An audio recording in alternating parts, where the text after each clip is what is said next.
आदाब viewers, catch up cricket का नया एपिसोड। मैं हूं डॉक्टर हफीज अमान, साथ देंगे तौसीफ सत्ती ऑकलैंड न्यूजीलैंड से। नाजरीन, इस वक्त आपको पता है कि एशेज की गर्मा गर्मी जारी है। ऑस्ट्रेलिया और इंग्लैंड की रिवलरी बहुत पुरानी, और मेरा ख्याल है कि वर्ल्ड कप या किसी भी क्रिकेट से बढ़कर इसमें जोशो खरोश होता है। सिर्फ ऑस्ट्रेलिया और इंग्लैंड का नहीं, बल्कि तमाम दुनियाई क्रिकेट इसमें इन्वॉल्व होती है। तो सती साहब, पहला टेस्ट जारी है इसका, और बेसबॉल क्रिकेट हमने देखा कि बड़े तुम तराक के साथ नजर आ रही है इसमें। और उसी का पेश खैमा है कि पहले ही दिन तकरीबन 400 के करीब करीब स्कोर भी इंग्लैंड ने दाग दिए, जो कि थोड़ा अनयूजुअल भी है। इंग्लैंड के लिए तो नहीं है, लेकिन टेस्ट क्रिकेट के लिए है। और साथ ही डिक्लेरेशन भी कर दी। ये बड़ा मजे का सवाल बन गया, चारों तरफ इसकी जो है बाज़गश्त सुनाई दे रही है। तो आप क्या सोचते हैं as a cricketer, as a selector, कि ये क्या था, डिक्लेरेशन क्या था? थोड़ा सा स्ट्रेंज तो लगा, लेकिन इतना स्ट्रेंज भी नहीं लगा, क्योंकि 8 आउट हो चुके थे। जो रूट ऑल्दो बैटिंग कर रहे थे, हो सकता है 40-50 रन और कर लेते। लेकिन मोस्ट इम्पोर्टेंटली आई थिंक कि बेसबॉल क्रिकेट में एक जो सरप्राइज फैक्टर है ना, वो बहुत ज्यादा है।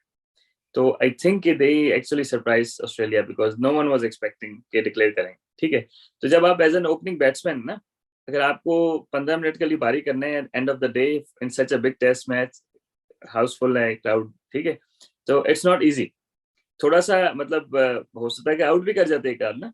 तो वो जो उन्होंने किया, दैट वाज अनएक्सपेक्टेड। और फिर आप ये देखें ना कि इसी दौरान भाग के ऑस्ट्रेलिया के सारे बैट्समैनों ने जाना है, चेंज करना है। ठीक है, क्योंकि 10 मिनट की ब्रेक होती है।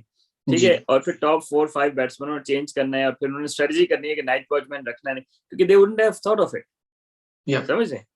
तो उस सेंस में डेफिनेटली सरप्राइज था। It would have paid of better, लेकिन it still surprised Australia, and that's what they wanted to do maybe, कि वो 25-30 रन सेक्रीफाइस कर दिए अपने इस चक्कर में कि इनको, और I mean it would have worked.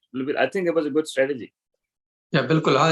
यकीनन अगर एक विकेट भी गिर जाती तो ऑस्ट्रेलिया पर प्रेशर आ जाता। 4 ओवर का गेम हुआ तो खैर ऑस्ट्रेलिया सरवाइव कर गया, पर इंग्लैंड ने जो सरप्राइज दिया वो, मतलब ऑस्ट्रेलिया को पता नहीं कितना सरप्राइज किया, लेकिन दुनिया की क्रिकेट को उसने जरूर सरप्राइज किया। इसीलिए इस पे सवाल भी बहुत हो रहा है। अच्छा, अब आते हैं उनकी बैटिंग की तरफ अगर क्विकली। तो इंग्लैंड में जो सबसे नुमाया, मतलब सारा सबने तकरीबन स्ट्राइक रेट, जबरदस्त स्ट्राइक रेट के साथ खेला। जो रूट ने 100 किया as usual, I believe if I am not wrong, तो 30th था उनका ये टेस्ट 100। तो अब कैसे देख रहे हैं कि मतलब जो रूट अब T20 तो नहीं खेलते, मतलब मोर और लेस खेलते तो है, लेकिन मतलब जैसे इंडिया में भी गया तो बेंच पे बैठे रहे ज्यादा टाइम।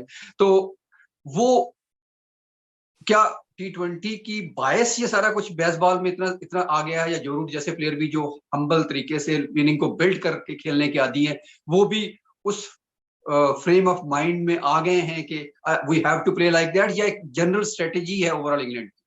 असल में एक ये बड़ी फिलॉसफी है, ये पहले भी डिस्कस हो चुकी है। उसमें ये है कि अगर आप बॉलर को गैर जरूरी रिस्पेक्ट देते हैं तो बॉलर अच्छा गेंद करने लग जाते हैं। ठीक है, तो मेरे ख्याल में बेसबॉल इज अबाउट दैट, कि अगर कंडीशन फेवरेबल है बैटिंग के लिए तो गैर जरूरी रिस्पेक्ट नहीं देनी बॉलर को। ठीक है, यानी कि वो एक 5वें स्टंप का बॉल है, आपने छोड़ दिया, विच इज फाइन, बट आपको नजर आ गया है और आप यू कैन मूव बैक और put it away, then why don't you put it away? मेरे ख्याल Australia did the same with Matthew Hayden. Matthew Hayden का यही फिलॉसफी थी, अगर विकेट में कुछ नहीं है तो मैथ्यू हेडन तेज ही खेलता था ना। तो अब ये हो गया है कि इनकी पूरी टीम तेज खेल, सही है, मतलब इंक्लूडिंग जो रूट, हु इज मतलब, लेकिन मेरा ख्याल है कि जिस तरह जैक क्रॉली इन्होंने ऊपर खिलाए हैं, तो वो उसकी डोमेस्टिक रिकॉर्ड इतने अच्छे नहीं है, लेकिन he is kind of a player जो पहली गेंद पे चौका मार सकता है ना, जिस तरह इसने इस मैच में किया। तो मे बी जो उनकी स्टाइल ऑफ प्ले है ना, उन्होंने प्लेयर्स भी वही पिक किए हैं जो उनके स्टाइल ऑफ प्ले पे फिट आते हैं। ठीक है, हैरी ब्रुक वगैरह ये सारे टेस्ट क्रिकेट के लिए रेडी नहीं थे टेक्निकली, अगर आप देखें इंग्लैंड के स्टैट्स वगैरह देखें, लेकिन they have gone for the guys who can play that way. तो आई थिंक सीमिंग ट्रैक आएगा तो फिर देखेंगे कैसा खेलते हैं, लेकिन इन ट्रैक्स पे they are playing through the line and it's working for them. अच्छा, ट्रैक से अभी सवाल करता हूँ आपसे, ट्रैक का भी। यह है कि आपने रिस्पेक्ट और डिसरिस्पेक्ट की बात की, तो इसका मतलब है कि टेस्ट क्रिकेट भी थोड़ी डिसरिस्पेक्ट की तरफ जा रही है। ऑन अ लाइटर नोट, वैसे मैंने तो टेस्ट क्रिकेट की रिस्पेक्ट के लिए ये रेड एंड व्हाइट शर्ट पहनी है, ताकि वो T20 से हट के इसका रंग जो हमारा आहंग है, हम खूबसूरती से टेस्ट क्रिकेट को एंजॉय करते हैं आज भी T20 से कहीं ज्यादा, तो हमारे लिए बड़ी एक्साइटमेंट है इसमें। बहरहाल रिस्पेक्ट का पहलू रहना चाहिए। हाँ, बॉलर को कितनी रिस्पेक्ट देनी है ये बैट्समैन पर डिपेंड करता। अच्छा, बिल्कुल। आगे चलते हैं। तो ऑस्ट्रेलिया ने उसके जवाब में काफी मुश्किल का शिकार रही। पहले सेशन में, दूसरे दिन के पहले सेशन में 78 पे 3 आउट हो गए उनके, और उसके बाद उन्होंने कमबैक किया। बल्कि उन्होंने क्या किया, उस्मान ख्वाजा ने स्टे किया ऑल द वे, पूरा दिन उन्होंने इनिंग बैटिंग की, और उसके बाद उन्होंने एक 141 रन भी किए। तो वहां बात ये हो रही थी, क्रिकेट इन्फो पे मैं पढ़ रहा था, किसी ने लिखा कि उधर बेसबॉल है तो इधर बैट बॉल है। तो ऑस्ट्रेलिया ने बैट बॉल खेला, यानी कि वो ट्रू स्पिरिट के साथ आए, और उन्होंने उस बेसबॉल को प्रेशर नहीं लिया, बल्कि एक साउंड तरीके से, जिस तरह टेस्ट क्रिकेट में बैटिंग होती है, वो करते गए, और बिलाकर उन्होंने ऑलमोस्ट प्रीटी क्लोज पहुंच गए, वही स्कोर कर दिया जितना इंग्लैंड ने किया हुआ था।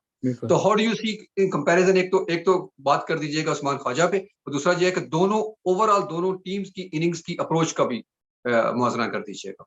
हाँ, देखिए, जिससे मैंने कहा कि इंग्लैंड ने तो प्लेयर्स ही ऐसे खिलाए जो एक खास स्टाइल से खेलते हैं, apart from couple of guys, rest of them are aggressive players. लेकिन बेसबॉल जो है ना, वो बैटिंग के अलावा बेसबॉल बॉलिंग में भी है। तो अब मोइन अली ने जो है, वो मोइन अली के लिए उन्होंने फील्ड ऊपर रखी। ट्रेविस हेड ने 50 रन किए, उसमें से 40-42 मोइन अली पे किए, लेकिन उन्होंने फील्ड खोली नहीं, और वो आउट भी उसी तरह हो गए। तो I think baseball is not just about batting, it's also about bowling, क्योंकि उन्होंने जो बड़ी स्ट्रेंज फील्डिंग सेटिंग रखी हुई थी ना, ठीक है, उनको 1-2 विकेट्स मिल गए इस तरह। तो विच मीन्स कि they are just surprising Australia basically ना। और Australia is playing on merit, maybe, क्योंकि विकेटें जल्दी गिर गई। अब जिस तरह स्टीव स्मिथ खड़ा रहता तो वो भी तेज खेलता। आई डोंट थिंक इस ट्रैक पे, क्योंकि ये track it's a very flat track, it's like अ सब कॉन्टिनेंट ट्रैक। तो इस पे जो है ना, वो 4-5 run and over is fine, because क्या कहते हैं, और क्वालिटी ऑफ स्पिन जो है ना, वो थोड़ा सा है कि अगर अब अच्छा स्पिनर लगाएंगे तो उसको आप मारने जाएंगे तो आप आउट कर सकते हैं। मनसा भाई ने हमें ज्वाइन कर लिया जी। जी, वेलकम मनशा भाई।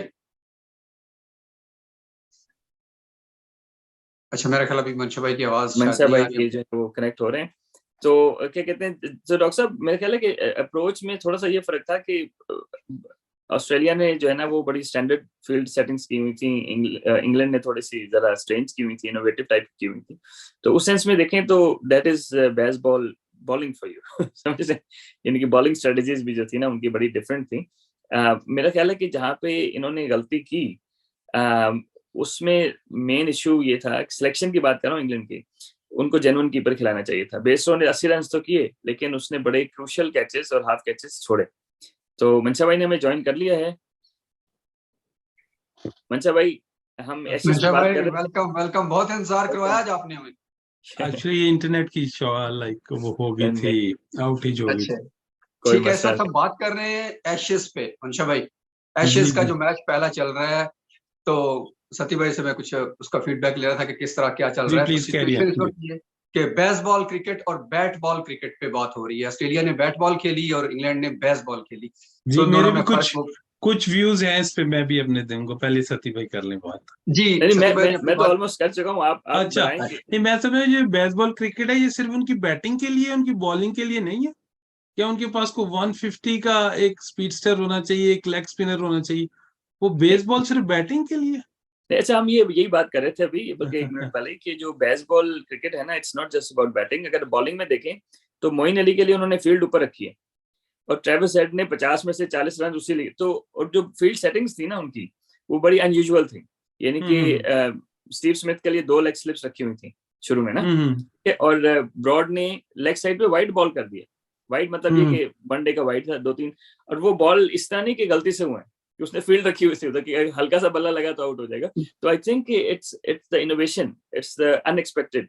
सो they are surprising Australia by these strategies. और बड़ी अजीब सी स्ट्रेटजी थी, अगर आप वो देखें तो, कि वो पहला बॉल खेल रहा है, हैट्रिक बॉल है, उसने 3 लेग साइड पर लिया हुआ बंदे ना करीब।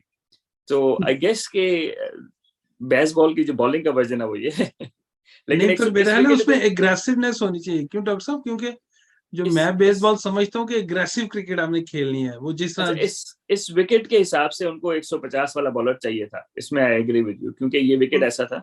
जिस तरह जॉक क्रालिन पहले बॉल एशेज का 4 मारा, उसको ऑफ स्टंप्स के बाहर था, मतलब इसी तरह एक लेग स्पिनर होना चाहिए, एक 150 वाला होना चाहिए। तो जो फील्डिंग की आपने बात की ना, ख्वाजा पे भी उन्होंने हर तरफ 3 इधर लगा के 3 इधर लगा के बड़ा प्रमोट हो रहा है जी, कि उसको बोल्ड किया, और ख्वाजा के पास कोई जगह नहीं थी मारने की। हालांकि 150 120 तो वो कर चुका था, अब इससे ज्यादा वो क्या करता। तो मेरा ख्याल है कुछ बेसबॉल बॉलिंग में भी चाहिए। बिल्कुल। अच्छा, ठीक है जी। मतलब सती भाई का ख्याल है कि बेसबॉल में उन्होंने यकीनन बॉलिंग में बहुत सारी इनोवेशन की और बहुत सारे सरप्राइजेस दिए, और यही सरप्राइजेस ही बेसबॉल है बेसिकली। क्योंकि सबसे पहले तो अब शुरू में बात वही कर चुके, डिक्लेरेशन से शुरू किया उन्होंने और वो एक ऑल द वे चलते गए। अभी आप क्या समझते हैं कि मजीद सरप्राइजेस आएंगे? और दूसरा एक और कमेंट कर दीजिए मंशा भाई आप, कि वो ये है कि ये आपको ऐसा तो नहीं लगता कि टेस्ट क्रिकेट के लिए 5 दिन बहुत ज्यादा हो जाएंगे, जिस तरह की क्रिकेट शुरू हो गई है?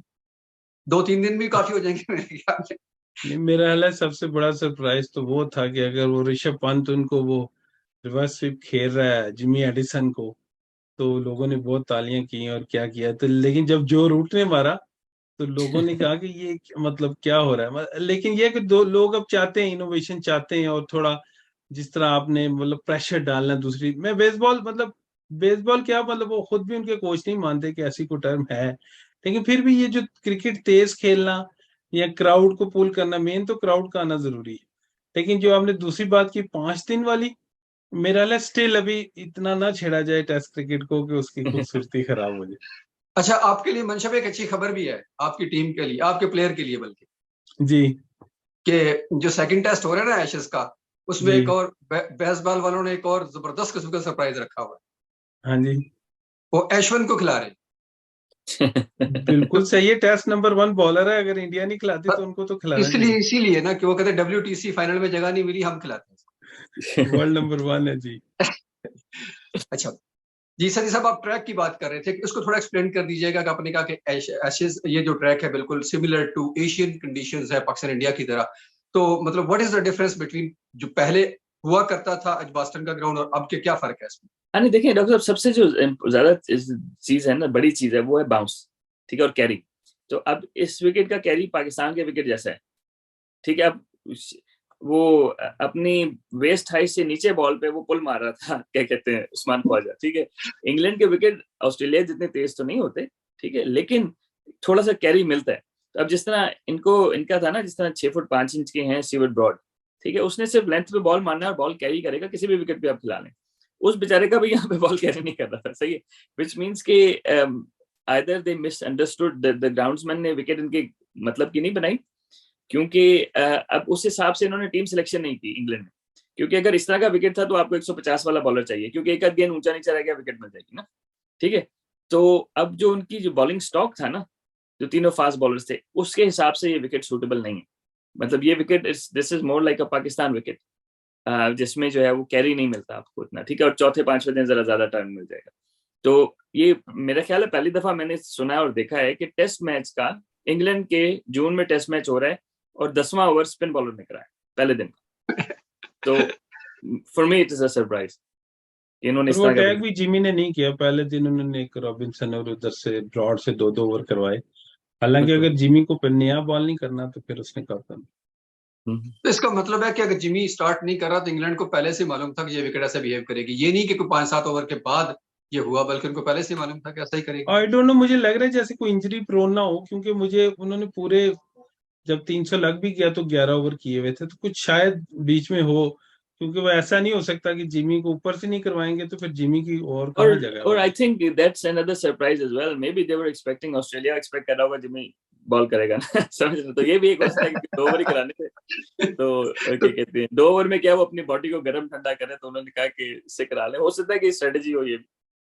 अच्छा, गेम ऑफ सरप्राइजेस हो गई फिर ये तो। अच्छा चलिए, बिल्कुल आखिरी बिल्कुल। क्वेश्चन करते हैं, बस एपिसोड को क्लोज करते हैं। वो ये है कि इस वक्त सूरत हाल ये है कि 28 पर 2 आउट हो चुके हैं। कल आखिरी दिन यानी तीसरा दिन जो था उसमें रेन हो गई और पूरा तकरीबन दिन ही निकल गया, थोड़ा सा ही गेम हुआ। तो उसमें भी इंग्लैंड ने अप्रोच वही रखी जिसके साथ वो उतरा है मैदान में। तो आप क्या समझते हैं कि टेस्ट किस तरह को जाता हुआ नजर आ रहा है? जी सती साहब। डॉक्टर साहब देखें, 10 ओवर में 28 रन किए इन्होंने, ठीक है, इंग्लैंड ने। तो वो definitely this is not baseball, right? लेकिन वो दिस इज सेंसिबल क्रिकेट। सही है। 2 आउट पहले भी हो गए। पहले 4 में 18 ही थे वैसे। हाँ, मैं वही बात कर रहा हूँ कि अभी उनको मतलब दे नो कि इसको ओवरडू नहीं करना। तो आई थिंक जो रूट इज द की। अगर जो रूट बारी कर लेता है, 2 सेशन जो रूट बारी कर लेता है, तो फिर मतलब मेरा ख्याल है कि इंग्लैंड का चांस है। क्योंकि जो रूट के अलावा बाकी कोई भी लंबी बारी करने वाला इस तरह नहीं है। मेरा डकेट है, लेकिन वो भी तेज खेलता है, कि जो बारी लेगा ना, तो अब अगर ऑस्ट्रेलिया ने भी स्ट्रेटजी इस तरह की बनानी है और विकेट भी थोड़ा सा ऊंचा नीचा रह रहा है, तो अगर जो रूट नहीं रन करता तो शायद मुश्किल हो जाए इनके लिए। अच्छा मनशा भाई, आपसे आखिरी सवाल वो ये है कि इंग्लैंड इस तरह की क्रिकेट खेलने के बाद टेस्ट हार जाता है या एशेज हार जाता है, तो क्या बेसबॉल को क्रिटिसाइज किया जाएगा, इस अप्रोच को किया जाएगा, या इंग्लैंड रीथिंक करेगा इस पे? बिल्कुल इसको क्रिटिसाइज किया जाएगा कि ये अप्रोच जो है वो एक तरह की हर जगह नहीं होती। तो यकीनन आप इस दिन भी देखेंगे, जैसे सदी भाई कह रहे हैं 10 में 28 हैं, तो जो जो रूट अपनी नॉर्मल गेम करेंगे, और मुझे लग रहा है कि ऑस्ट्रेलिया का पलड़ा भारी। अच्छा, आप ऑस्ट्रेलिया की तरफ जा रहे हैं, ठीक है। नस्कुर जी, आप क्या समझते हैं, वो वन लाइनर, इंग्लैंड या ऑस्ट्रेलिया, सती भाई? मेरा ख्याल है इंग्लैंड। अच्छा, इंग्लैंड, चले ठीक है जी। ये तो मेरा 50 फीलिंग है कि इंग्लैंड जीतेगा, अब देखें कैसा होगा। 50-50, चले ठीक है जी। नाजरीन, ये छोटा सा हमने कोशिश की है कि इस पे बेसबॉल और बैट बॉल पे बेसिकली ये एपिसोड है, तो चले इस मैच के इख्तिताम पे फिर हाजिर होंगे। दोबारा देखते हैं कि पोस्ट मैच एनालिसिस में क्या हमारे पास होगा आपके लिए। तब तक के लिए इजाजत, अल्लाह हाफिज।